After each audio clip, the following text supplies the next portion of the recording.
wey'ngane zakwethu, ngibingelele kuphi nakuphi la kufinyela khona le channel yethu ngaphambili umkhanya kude TV. Bafethu inkulu indaba laphana wey'ngane zakwethu.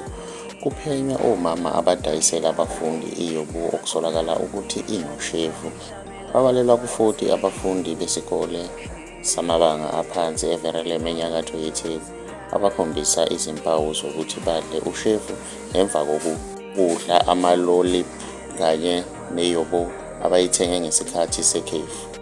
Inkampani yonogada ye-reaction ithole ucingo oluvela kuthisha ebazisa ukuthi abafundi bayaqhashaqhasha phansi ngokusho kwalo muntu okade efona laphana wey'ngane zakwethu. Iningi lalezi ngane lineminyaka engu-5 kuya ku-11, siphuthunyiswe esibhedlela nge-ambulensi, kanti ezinye ziphuthunyiswe ezikhungweni zokwelashwa ngabazali bazo laphana wey'ngane zakwethu.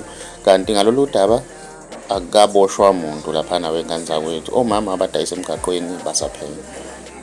Siyi-channel ehamba phambili, siyacela ukuthi sidibane laphana kwi-comment section yezwe ukuthi wena ngabe kuthini owakho ukuphawula ngalolu daba.